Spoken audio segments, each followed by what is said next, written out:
পদ্মা সেতুর টোল প্লাজায় আছেন সহকর্মী নাসিরউদ্দিন উজ্জ্বল এবং পাটুরিয়া ঘাট এলাকায় আছেন মোহাম্মদ ইউসুফ আলী। প্রথমে যাচ্ছি নাসিরউদ্দিন উজ্জ্বলের কাছে। পদ্মা সেতু দিয়ে উৎসব মুখর ঈদ যাত্রার আমেজ শুরু হয়ে গেছে। এর মধ্যে কিন্তু বিভিন্ন অঞ্চল থেকে লোকজন এই পদ্মা সেতু অতিক্রম করে যে বাড়ির পানে যাচ্ছেন এবং সেটি কিন্তু আমরা লক্ষ্য করছি যে মোটর সাইকেলের লম্বা লাইন কিন্তু এখন মাওয়া টোল প্লাজা ঘিরে দীর্ঘ হচ্ছে।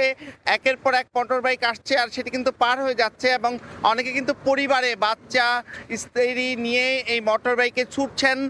তারা বলছেন যে এই সড়কটা দিয়ে যেতে তাদের একটা আলাদা ভালো লাগা। আবার এবার লম্বা ছুটির কারণে কিন্তু তাদের তাড়াহুড়ো নেই।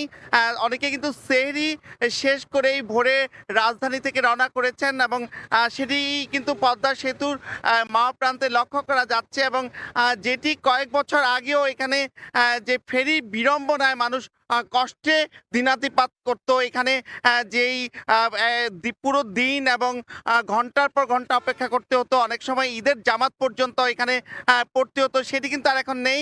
এবং পদ্মা সেতু কর্তৃপক্ষ যেটি এখানে করেছে যে তাদের দুই পারে যে 17টি লেন রয়েছে, এর মধ্যে মাওয়া প্রান্তে 8টি লেনের মধ্যে একটি লেন কিন্তু মোটর বাইকের জন্য সংরক্ষণ করা হয়েছে।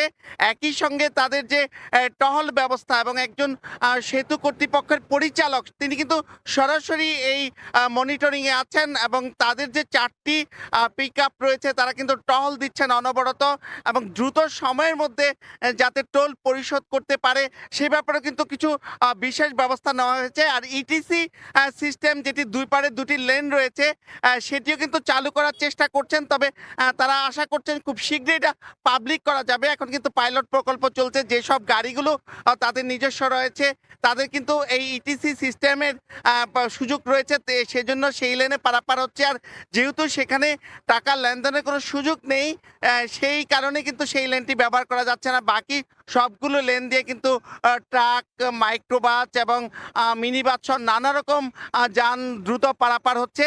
এবং এই যে ঢাকা মাওয়া এক্সপ্রেসওয়ে সেখানে কিন্তু মুন্সিগঞ্জের অংশ যেটি রয়েছে এই মাওয়া থেকে একেবারে ধলেশ্বরী এক সেতু পর্যন্ত এই 6টি পয়েন্ট কিন্তু যে ঈদ যাত্রায় বিড়ম্বনার আশঙ্কা রয়েছে সেই সব কারণে কিন্তু পুলিশ নানা রকম প্রস্তুতি নিয়েছে এবং ঢাকা চট্টগ্রাম মহাসড়কে কিন্তু 6টি পয়েন্ট রয়েছে। দুই পার মিলে কিন্তু প্রায় 400 আইন শৃঙ্খলা রক্ষা বাহিনী কাজ করছে এবং মাওয়ায় যে পদ্মা সেতু সেখানে কিন্তু সেনাবাহিনী সহ বিভিন্ন পর্যায়ের আইন শৃঙ্খলা রক্ষা বাহিনী এখানে রয়েছে এবং সাদা পোশাকধারী লোকজন ছাড়াও যেখানে যেখানে জটলা তৈরি হতে পারে এবং যেখানে এই ফিটনেসবিহীন গাড়ি চলাচলের ব্যবস্থা এবং সর্বোচ্চ 80 কিলোমিটার গতির উপরে যানবাহনগুলো চলাচল করছে সেই জায়গাগুলোতেও কিন্তু নানা রকম টিম কাজ করছে। মোবাইল টিমের পাশাপাশি কিন্তু চেকপোস্ট করা হয়েছে এবং আপনারা লক্ষ্য করছেন যেই লম্বা যে মোটর বাইকের বহর সেখানে কিন্তু কেউই কিন্তু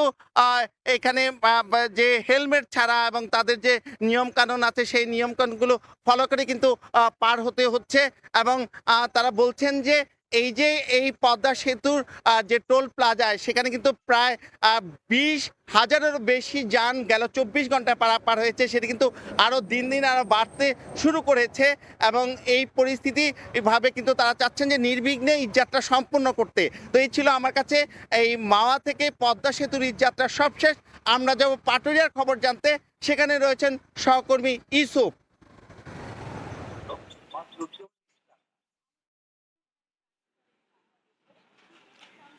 ধন্যবাদ উজ্জ্বল। তো ঈদ মানে এটা আনন্দ, ঈদ মানে খুশি, আর ঈদের আনন্দটুকু ভাগাভাগি করার জন্য কিন্তু এখন এই মুহূর্তে ওটা পাটুরিয়া ঘাট দিয়ে কিন্তু যাত্রীরা পার হচ্ছে। আমরা দেখতে পাচ্ছি যদিও এই সকালে যে যাত্রাটা খুব নির্বিঘ্ন হচ্ছে এবং নিরাপদ হচ্ছে, স্বস্তি নিয়ে কিন্তু যাত্রীরা এই ঘাটটি পার হচ্ছে। অর্থাৎ এই মানিকগঞ্জের এই জায়গাতে যে রোডগুলো আছে এটা এখনো পর্যন্ত স্বস্তি রয়েছে। তবে আমরা যাত্রীদের চোখে মুখে আনন্দের ছোঁয়া দেখেছি। তবে বেলা বাড়ার সাথে সাথে এই যাত্রী এবং যানবাহনের সংখ্যা বাড়ছে। এখানে যে কয়টি ফেরি রয়েছে সকল ফেরি কিন্তু তারা তাদের যে কর্তব্য তা কিন্তু সঠিকভাবে পালন করাতে এখানে কোনো অপেক্ষমান যানবাহন এই মুহূর্তে আমরা দেখছি না। যারা এটা ঘাট এলাকাতে আসছে তারাই কিন্তু খুব নির্বিঘ্নে নিরাপদে পার হয়ে যাচ্ছে। এবং আমি ঘাট কর্তৃপক্ষের সাথে কথা বলেছি, তারা বলছে যে ধীরে ধীরে যেহেতু যাত্রী এবং যানবাহন সংখ্যা বৃদ্ধি পাচ্ছে, ঠিক সকাল 10টার থেকে কিন্তু এই যানবাহন বা 9টার পর থেকে যাত্রী এবং যানবাহন সংখ্যা বৃদ্ধি পাবে। বিকালের দিকে তারা সামাল দেওয়ার জন্য সকল যারা কর্মকর্তা কর্মচারী রয়েছে তাদের কে সতর্ক করে রাখা হয়েছে এবং প্রত্যেকেই জানে এই অতিরিক্ত যদি যানবাহন চলে আসে সেটাকে যদি সামাল দেওয়ার জন্য তারা চেষ্টা করবে।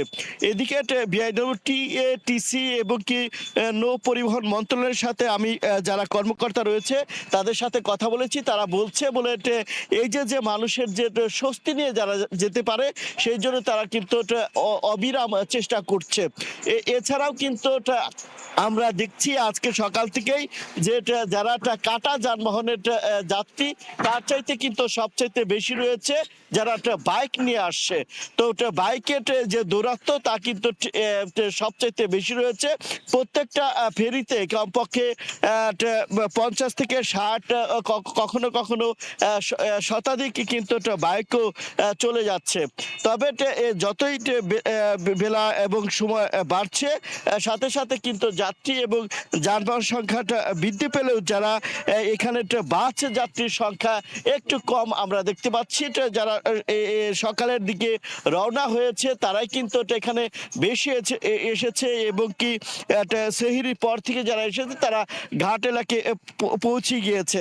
তবে শিশু থেকে শুরু করে যারা এখানে বয়োজ্যেষ্ঠ ঘাট পার হচ্ছে তাদের প্রত্যেকের মুখে কিন্তু একটা আনন্দ ছোঁয়া আমরা লক্ষ্য করেছি।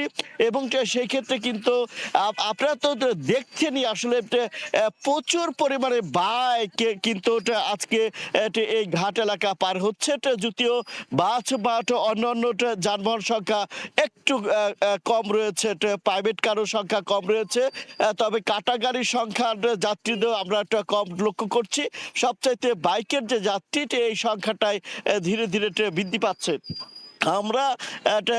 আমরা বলতে পারি পাটুরিয়া, দৌলতদিয়া এবং আরিচা কাজিরহাট রোডে বিআইডব্লিউটিএ এবং টিসি মোট 22টি ফেরি এবং 33টি লঞ্চ এবং এছাড়াও 63টি স্পিড বোট এখানে নিয়োজিত রেখেছে। এই ছিল আমার কাছে পাটুরিয়া ঘাট থেকে ঈদযাত্রার সর্বশেষ তথ্য। ঈদযাত্রার খবর জানাতে পাটুরিয়া ঘাট থেকে যুক্ত ছিলেন সহকর্মী ইউসুফ এবং তার আগে পদ্মা সেতু টোল প্লাজা থেকে যুক্ত ছিলেন সহকর্মী নাসিরউদ্দিন উজ্জ্বল।